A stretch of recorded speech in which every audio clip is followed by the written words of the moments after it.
The VRS carburetor review got a lot of questions, but the number one question was about blow-through applications, and is this carburetor capable of doing that? So let's talk about that today. So I was a little surprised by the number of folks that asked about the blow-through application for this, because quite honestly, I don't see that many of them. Sure, occasionally you'll see somebody that's got a ProCharger or a turbo application on a carburetor, or maybe even a twin turbo, but it's very, very rare. So if it's something you see in your area a lot, let me know where you live or what geographic area you live in, and how many you see, because quite honestly, it's something that's kind of new to me. So it was a little surprising. But let's talk about this and how this carburetor comes out of the box and what modifications you'll need to make to it. The cool thing about this is it's very capable of handling boost on a blow-through setup, but there's some specific things that you're going to have to change with this carburetor to get there. Now, this isn't going to be a step-by-step video on how to modify it. We're only going to discuss the current features that are available on this carburetor today and what you're going to have to change to get there. So really, as it comes out of the box, you couldn't just bolt this on and work it on a blow-through application.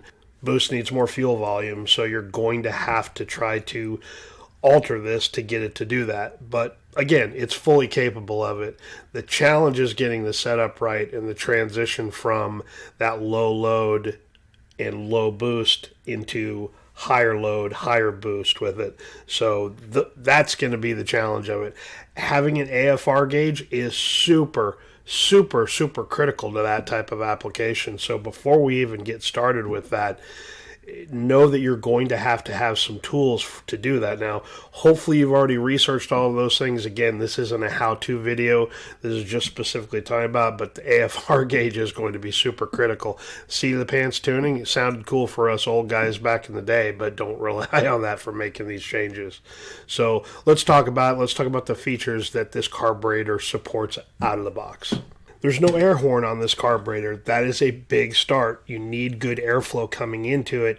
And more importantly, and something we're going to talk about in just a minute, you need good airflow on the vent tubes. The vent tube is how the calibration is based on that carburetor, is the atmospheric pressure getting into the bowls and coming across the venturi and the air bleeds here on the top. So we'll talk about that in a minute, but having no choke assembly or no restriction on top for the flow is important. Now, this carburetor is the 650, so it does not have an annular booster in it. But the 750, 850, and 950 has an annular booster. That's a big key component to this. So depending on what power level you're trying to get out of it, running an annular booster is a way better setup with it. They're far more sensitive to boost, and it'll help flow fuel a little bit better than the drop leg style or the down leg style booster. So the annular booster just provides a much better fuel flow under boost. Now, the other nice thing is the size of the fuel bowls here. They're a larger capacity. You're going to need that with boost. Having a little bit more fuel on hand certainly helps the tuning side of it. You don't want to run into a lean condition when you're working with boost, so having a larger capacity certainly lessens that chance of starvation. On the floats, we talked about that they already have a nitro fill float, so these are boost capable. They won't crush like the old brass style will, so you don't need to upgrade those. They've got these front and rear. They're notched, obviously, for the rear, so floats are capable. On the metering blocks, we talked about the ability to adjust the channel restriction sizes here, and it's got the little ports here where you can unscrew these out, change the sizes, and get more fuel. So you're not going to need to make that modification. It's one of the major ones that folks do when they do a blow-through application, is change that size so they can get more fuel volume going through there. We talked about having the rear jet extensions. Obviously, those are critical for the rear to keep from starving it. Another thing that we didn't really talk too much about in the first video we did on this is the accelerator pump size. This is a 50cc pump. It's a typical upgrade for folks either on the primary or secondary or both on a blow-through application, get a little bit bigger shot of fuel. So you'd have to convert that, but those pieces are available from Edelbrock, where you can buy the 50cc pump kit and it will come with the new arm. The new arm needs to be, this one's much more beefy than the standard ones that are out there, but it certainly would be good to upgrade that arm to get the bigger bodied, more stronger, robust arm. Under boost, a little bit more pressure on the pump. You don't want that hydraulic pressure bending the arm here on the accelerator pump, so that's why you upgrade that. Another little detail that we did not talk about again in the other video is on a boosted application, it is very common to epoxy these main well plugs here. Some of these are already epoxied shut from Edelbrock. The two main ones here are not. So very simple, very easy, but you would need to do that on there. So not really a restriction or something you'd have to heavily modify. Half of it's done for you, but the main well plugs will need to. One thing we didn't talk about a minute ago on the air horn is there is no holes here that you'd have to cover up for choke or whatever mechanism that slides up through there. A lot of times guys on the other brands will have to epoxy those shut. Once you seal that top side off, there is nothing else for you to seal up in epoxy. One thing that we do need to be concerned with, though, however, is the auxiliary air bleeds on here. You're going to have to leave those probably closed. You don't want that boost leaking down through there. So something to take into consideration, that on a boosted application you may not have full application of that auxiliary air bleed to help control idle speed on a heavier camshaft. And one last little detail here, these are already bronze bushed. That's one of the very common things that a builder will do when they tear these carburetors apart to make it boost friendly, is to take the shafts out, drill them, and put in bronze bushings. These already have bronze bushings. They have a very, very stout half-inch shaft here on both sides, and they are pinned, which again I don't think we talked about in the other video. They are pinned to keep the blades very centered in here. So like I said, lots of really good things that you don't have to do with this carburetor. It is already ready for it. It comes this way right out of the box. All those modifications aren't necessary. Now, before we get too far down the road, I want to talk about the annular boosters a minute. There are a couple of different sizes that Edelbrock is going to offer. I believe this one is going to be for the 750. These larger ones may be for the 850, 950. I am not sure on that yet. But the annular booster is certainly a key piece. Now, as of the time of this video, not sure yet, Edelbrock, because these are removable out of the carburetor, it is potentially available for Edelbrock to offer a larger pin size for these, because these go through the main body of the carburetor is how they're attached. They're swedged in there, and increasing that size to a little bit bigger size will help out. So I don't know if you could take a 650, which is good. Bigger is not always better on a boosted application. With the carburetor, you want good signal, and sometimes having a smaller size carburetor will make more power. So 650 would be a great choice, but with the drop leg style booster, it would be good or nice to be able to upgrade that to an annular booster if you could buy this separately in a kit. That remains to be seen. We'll see if that comes up, but something to keep in mind. So what's the biggest limiting factor when you're making the change on this carburetor to go boost? And that is going to be fuel delivery. So on a boosted application, obviously you're adding more pressure, you're adding more air volume through there, you need more fuel to go with it. That's the big one. So a very, very common thing on some of these carburetors is to go with a dual needle and seat. That way you can double up the volume of fuel that goes through there. Again, Edelbrock does not have a float bowl that has a dual needle and seat configuration. I am quite certain at some point, if that becomes a very, very popular option, people are asking more for it, they may end up casting it, but that is, again, a lot of time, casting those bodies. They're going to have to sell a ton of them to make any money back out of it. So I don't know. Again, that's why I asked at the beginning of the video how much you guys see of that in your market, because I don't know how big that market size is, and I don't know that anyone knows at this point, unless that's all you do is modify these cars for carburetors for boost. Then maybe have a good idea of what that market size looks like. The other thing on that is the size of the main well in the metering block. Now, these are sized, so the 650 and I believe the 750 is going to have some different size wells here, but this is a 140,000 sized well. If you look here on this side, these two ports right here are what feed the fuel into the carburetor. If you don't increase that size of that cross channel and that channel going through there that feeds down into the power valve that feeds all of the fueling for the carburetor, if you don't increase that size, it doesn't matter how big a jet you put in there, how much you change the emulsions or the bleeds on the power valve, you're not going to be able to flow the amount of fuel. So having a larger capacity metering block is key. Now, again, we are early on in the release of this carburetor. I believe that probably the 850, 950 is going to have a much bigger block in it, but I don't know what sizes Edelbrock has available to them or what they're testing right now.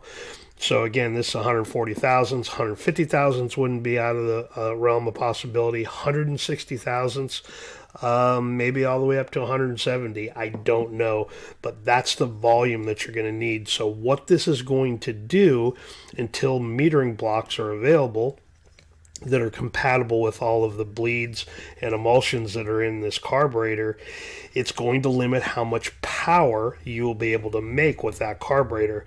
Now, out of the box with this 140, I don't know. Just hasn't been tested yet how much fuel can be delivered through there. Is it 800 horsepower? Is it 7? Is it 6? Don't know.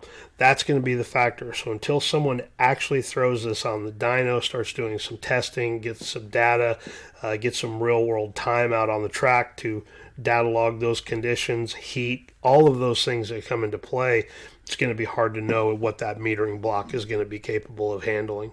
Here is another consideration to make on this carburetor. When you are putting an air cleaner on here, and this one has a drop base style on it so it clears the needle and seats, you have to be cautious of the height of these vent tubes. Remember, we talked about that at the beginning, that is one of the primary ways that this carburetor is referenced to meter fuel. And if you do not have good airflow going down into it, or you have too much airflow in there, you're going to pressurize the bowl at a different rate and screw that up. So the boost is already going to take care of that. But if you have an air cleaner on there that is fairly tall, this one is a 3-inch, and when the air cleaner is on there, you're probably going to want around a 1/2 inch of space between it. Now, this is on an air cleaner, but reason why I showed it to you this way is when we talk about putting a carb hat on there to seal that up completely so the boost does not leak out anywhere, having the airflow go through and down and not across the air bleeds and not across the vent tubes is going to be critical to getting this to deliver power correctly. If it doesn't, it's going to run horribly. So I think the size of the hat is going to need to be fairly large to ensure that airflow is coming through, that you're going to get down onto the bleeds, down through the venturi the way it's supposed to. Air horn assembly is removed. That's why we removed it off there, and so it's down into the vent tubes as well. So it's going to have to be, somebody's going to have to, when they do this, they're going to have to be very, very careful with what size that carburetor hat is that goes on there. So lots of things to think about here, but I want to talk about that because it may raise the height of that, and some folks don't have a lot of room under hood. Remember, this carburetor is already 1/2 inch taller than the standard one, so you're starting to raise up height here that you may not be prepared for. So just something to think about if you're going to make that modification. Now, one other detail we did not talk about, and again in the first video, is this little port right here. Now, I've gotten asked questions on this carburetor from folks that have seen it. Is that a vacuum leak? Answer to that is no. It is there for you to drill if you wanted to use this on top of a supercharger and needed a boost reference point for the power valve. When you drill that all the way through, that will get into the power valve you will need to plug up the one that is currently in there that draws it from the pressure from the manifold, so it understands when to open and how quickly to open. So again, not for necessarily for a blow-through application, but one that we forgot to talk about on the first video, and certainly it applies here, sort of. So wanted to talk about that. Again, been asked a couple of times on that, what that little hole is for. So different type of boosted application there. So let's break this down now. What would you need to change? Now we know what all the functions are on here that support it. What would you need to change? Again, when you go back to it, I think a metering block change is probably going to have to take place. Again, it depends on the horsepower level. And it's hard to say what that 140 thousandths well will take or how much it'll support. Again, it's a lot of dyno time for somebody and the right application to figure out what they're going to need to do that. That's the first thing. The metering block is probably going to be the biggest one. Enlarging the main well, enlarging the crossover. That's going to be key to delivering the amount of fuel. The needle and seat, which talked about a minute ago, you may have to go to a dual needle and seat to get the amount of fuel that you need in there. Power valve is another one, making sure that the emulsions are there so you can change those jet sizes, no problem. Do you need a boost referenced power valve? Again, something that a converter would be able to tell you, or somebody that converts these very frequently would be able to know, is if a boost reference power valve would help this situation, or would you just kind of block that off, go through the reference, and let the pressure within the bowls when you pressurize it take care of all that. The pin size for the boosters, we talked about that just a moment ago. That hole that goes through there is going to need to be enlarged. What I don't know, because again, this is not really my forte, is when you talk about this being 140 thousandths, the pin size on the down leg one that's in there, this is actually the large one, we'll use a smaller one as an example here, is at 140 thousandths the pin that goes through there, the opening. What I don't know is, do they need to be matched? If you run 160 thousandths on the metering block, do you need 160 thousandths pin size? I'm going to assume so, because that would be the choke point for the fuel finally getting into the airstream and down into the engine. So pin size would have to be increased as well. So those are four things that you're going to have to consider when changing this over to a blow-through application. Metering block change, booster and pin size change, needle and seats, and any power valve and metering block modifications that you'll need to make. Another little detail here is Edelbrock has the little check balls in here to keep the power valves from blowing out. So you're going to have to figure out what to do with that. Now, I believe that those are have a little piece that is swedged in there, but if you look down in there, it does appear that they are screwed in there, but I don't know. Again, I think that's probably going to have to come from Edelbrock in a set of instructions or a kit of what to do with those. So I don't know if I would epoxy over that. That's more of a permanent solution, or one that's certainly a pain. I think really when you talk about the major things that are going to happen here, going through that list of four things, they're all very super critical, but I think the most important thing is just how much fuel you're going to get through the power valve. Remember, the power valve is just an additional amount of fuel that helps you take on the power and load that the engine is demanding, and that's all it's doing, is it's flowing that extra amount of fuel that you need. So those restrictions and changing that channel restriction, I think, is probably going to be the most critical thing. Again, now, because these are drilled on the primary and the secondary metering block, and it gives you the full adjustability in these, there's a lot of work that you don't have to do with this because it's already in the carburetor. But I think that's probably the most important one. Obviously, it's a combination of things, getting the airflow correctly, make sure you'd have the right size hat on there, and it's channeling the airflow through there, so it's hitting it correctly and pressurizing the bowls the way they need to be and going across the air bleeds. And there's a lot going on here. So I think it's going to be a little bit of a trial and error until possibly Edelbrock maybe gives you a recipe to start from. So if you're, say, want to make an 800 horsepower blow-through application, they say if you have a 750, here's the metering block, here's the new boosters, here's the new pins, here's a fuel bowl that you'll need if it needs to get converted over to the dual. Maybe that's just for 1,000 horsepower applications, don't know. But until they have a lot of time and a lot of resources to throw at creating some recipes for a blow-through application, it's going to rely on somebody out in the marketplace to create it themselves and figure it out. But I think, just getting all of the things that aren't really, again, this is a very unique carburetor. It's new, and it's not like you can go buy this metering block off the shelf anywhere. It's not a standard metering block. It is for this Edelbrock carburetor. It is very, very trick. We went through all the details of it before, but it's going to take probably some resources from Edelbrock to have that available. So I'm excited for you guys in having that because this is so doggone close to being there.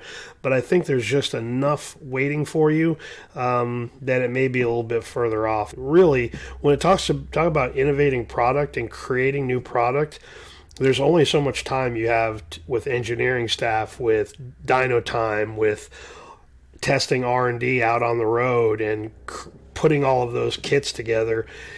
Until they know what the demand is, I would imagine it's probably going to be a while before they really consider this for a boosted application, whether it's going through on a 671, 871 type application or a blow through. So one of you all out there that really wanted to do this, maybe that's your best way to do it. So I hope that gave you some information on the carburetor itself, what its capabilities are, what the restrictions are, and the things that you're going to have to change to kind of make this happen. So if you have any questions on this one, don't hesitate, leave them down below. I will try to answer them the best I can. Again, blow-through type applications are not my forte. I don't modify carburetors to do that. The ones that I have modified in the past have strictly been for NA applications to be able to control the fuel through it. So again, there's probably somebody out there, there's plenty of guys out there, professional shops that will remodify and rebuild these carburetors to that specification, but it's $1,000, $1,500 that they charge to do that. Fortunately, this carburetor is cheap enough, and most of those modifications are already made. Maybe once they get their hands on it, it's a very short or a small amount of money to pay. But again, there's some things that just aren't available yet on this carburetor, so we'll just have to wait and see. So anyway, I appreciate you watching, and I guess we'll catch you on the next one. We'll see you.